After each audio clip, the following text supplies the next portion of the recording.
Assalamualaikum dan salam hormat. Berita Pagi Sarawak edisi Sabtu 9 Januari bersama saya Fazril Hisham Afandi.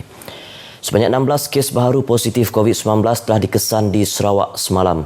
Jawatankuasa Pengurusan Bencana Negeri JPBN Sarawak mendedahkan ia melibatkan 10 kes di daerah Kuching, Miri 4, Semerahan 1 dan Julau 1. Ini menjadikan jumlah keseluruhan kes positif di negeri ini meningkat kepada 1,196 kes.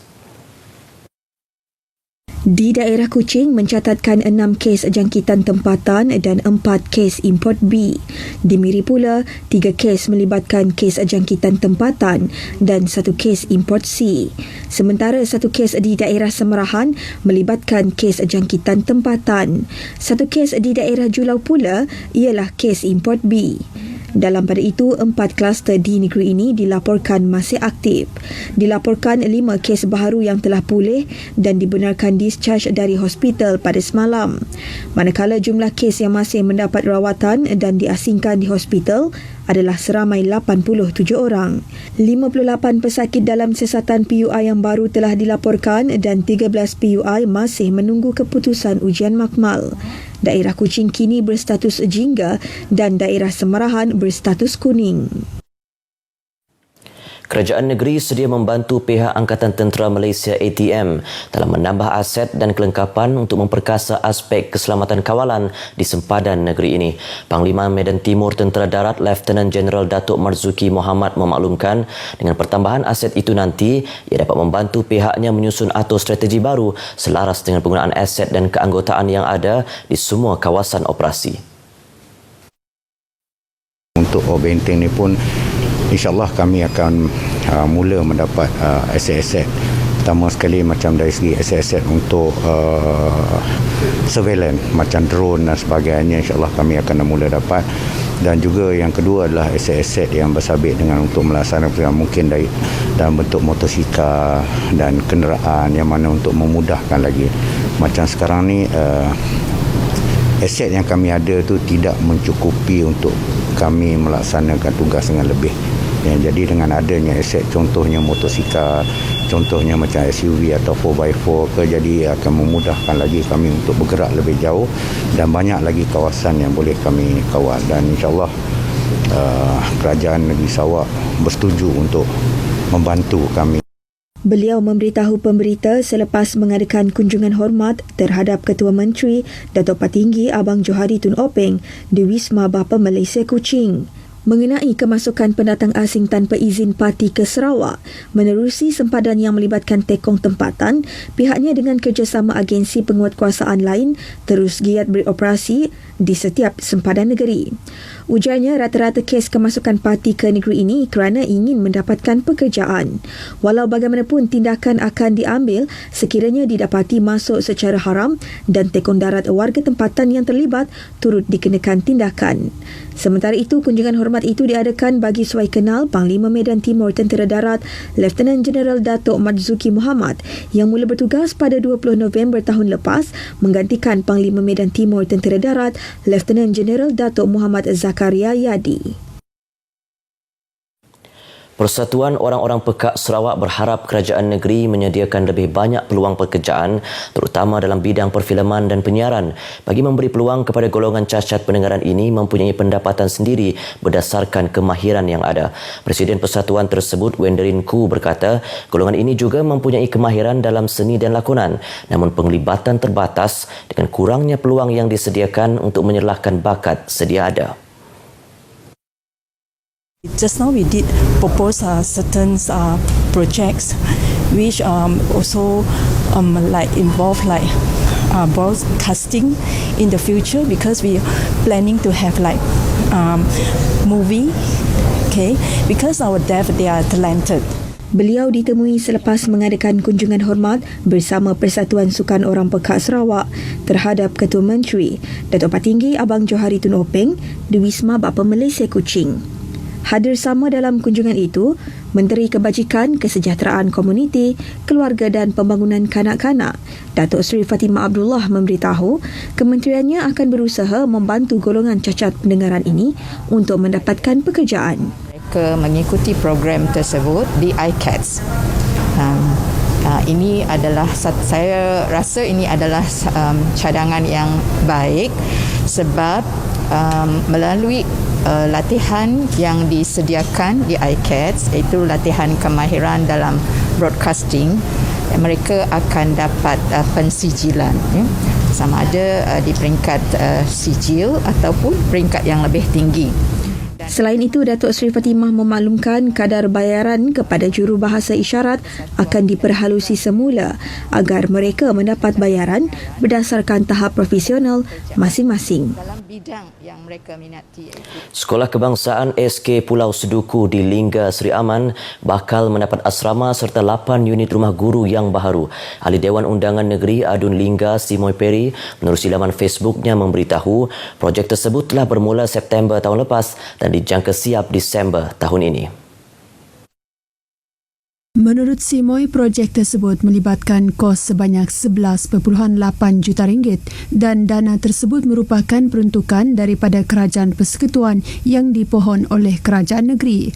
Beliau berharap dengan adanya kemudahan yang lebih baik, ia akan memberi keselesaan kepada murid serta guru di sekolah berkenaan. Jenterapati di peringkat akar umbi dilihat memainkan peranan penting dalam kempen pilihan raya negeri Sarawak yang ke-12 kelak. Keadaan ini perlu khususnya dalam memenangi hati pengundi luar bandar dan warga emas serta pengundi yang tidak dapat akses kepada media sosial. Pendapat itu disuarakan Ahli Parlimen Batang Lupar Datuk Seri Rohani Abdul Karim susulan saranan Pengerusi Suruhanjaya Pilihan Raya SPR Datuk Abdul Ghani Saleh yang menggalakkan parti serta calon yang bertanding untuk memanfaatkan media sosial dalam kempen mereka bagi mengekang penularan COVID-19.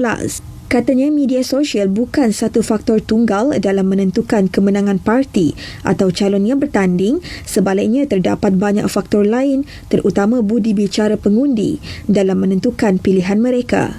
Walaupun kempen kali ini amat mencabar dengan keperluan mematuhi prosedur operasi standard, namun beliau yakin parti yang bertanding akan memanfaatkan peranan jentera parti di peringkat akar umbi untuk memenangi hati pengundi selain menggunakan media sosial. Beliau yang merupakan Timbalan Ketua Wanita 2 Pergerakan Wanita Parti Bumi Putera Bersatu Sarawak PBB menjelaskan jentera parti di peringkat ranting boleh menggunakan pendekatan tersendiri secara kreatif tanpa perlu mengadakan perhimpunan ramai untuk berkempen. Datuk Seri Rohani ditemui pemberita selepas penyerahan geran projek kecil luar bandar dan projek mesra rakyat kepada 25 penerima di Bandar Simanggang. Keseluruhan geran berjumlah 1.05 juta ringgit. Sebut sahaja limbang pasti akan disinonimkan dengan kerbau atau kerabau dalam bahasa setempat dan menjadi mercu tanda daerah itu. Kerbau dapat dilihat ketika pesta keramaian seperti pesta babulang bagi kaum Bisaya serta pesta badudun untuk kaum Melayu di Limbang selain dijadikan hidangan istimewa ketika perayaan dan kenduri perkahwinan. Justru usaha untuk mempertingkat populasi kerbau perlu dilakukan. Ke arah itu, Jabatan Perkhidmatan Veteriner Limbang terus mempergiat usaha membantu penternak kerbau melalui penubuhan stesen kerbau Batu Danau terletak di Kampung Medait, Limbang. Kerbau yang ada di stesen untuk diagih kepada peternak adalah kerbau sawah, kerbau tempatan. Kerbau ini sebelum kita agih, dia akan disimpan di sini.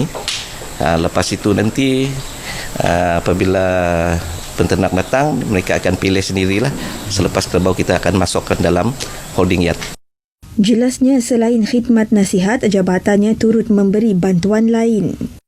Bantuan yang jabatan bantu kepada peternak sekarang adalah LCU, BIP, bantuan membaik pulih pagar atau halaman kerbau. Ini adalah tujuan dia untuk meningkatkan bilangan kerbau lah. Harapan beliau kepada pengusaha kerbau dapat membantu jabatan itu meningkatkan produktiviti ternakan bagi menambah bilangan kerbau kepada 11,000 ekor menjelang tahun 2030. Sementara itu, pengusaha kerbau Henry Chuante, 61 tahun, memanfaatkan tanah yang dimiliki di Kampung Kuala Awang di Limbang untuk penternakan kerbau. Ya, keluasan ladang kerbau saya semuanya 80 ekar. Kerbau yang saya miliki 60 ekor masa ini. Yang menghasilkan anak 40 ekor, yang betina masih anak lah. Dalam tempoh tersebut, beliau banyak mempelajari dan memahami karakter kerbau seperti apabila kerbau diserang penyakit dan teknik memanggil kerbau dan sebagainya. Henry yakin bidang ini memberi pulangan yang menguntungkan, memandangkan pasaran kerbau di Limbang amat menggalakkan terutama pengusaha restoran. Sup daging kerbau, sup tulang, mi sup berubut antara hidangan istimewa di Limbang. Dengan potensi dan bantuan kerajaan memperhebat usaha membangunkan bidang penternakan khususnya kerbau, Limbang akan dapat menjadi pengeluar utama kerbau bukan sahaja memenuhi pasaran domestik, bahkan dieksport ke luar negara. Terjejas akibat pandemik COVID-19, usahawan kek lapis kini mula menceburi bidang lain untuk kekal berdaya saing. Salah seorang pengusaha kek lapis, Datin Masna Sahani atau Mak Mok. Beliau yang memiliki sebuah kafe kek kini mula bergiat aktif dalam minuman dan makanan dengan memperkenalkan menu yang unik. Bermula dalam industri makanan dan minuman, Kafe Roti Mok menjual pelbagai jenis kek lapis dan makanan popular Sarawak seperti bingka mok sejak beberapa tahun lalu.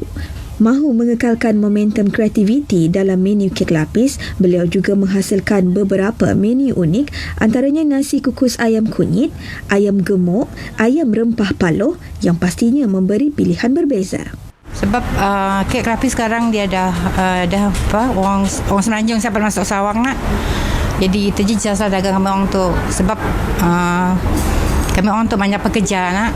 Jadi kesian nak negaranya nak, jadi paksalah kami cari bisnes lain lah untuk menolong tidak pekerja kami tu. Dia ada bekerja, dia ada keluarga. Beliau yang telah berkecimpung lebih 10 tahun dalam industri kek lapis ditemui pemberita RTM di kafe miliknya di Metro City Matang Kuching. Pada masa sama, beliau turut bergiat menghasilkan produk-produk kering atas jenama sendiri berbanding dulu yang hanya fokus kepada perusahaan kek lapis antaranya serbuk susu kambing dan tongkat ali. Paparan itu tadi mengakhiri Berita Pagi Sarawak edisi 9 Januari. Sentiasa amalkan penjarakan fizikal di kawasan umum dan elak tempat sempit dan sesak.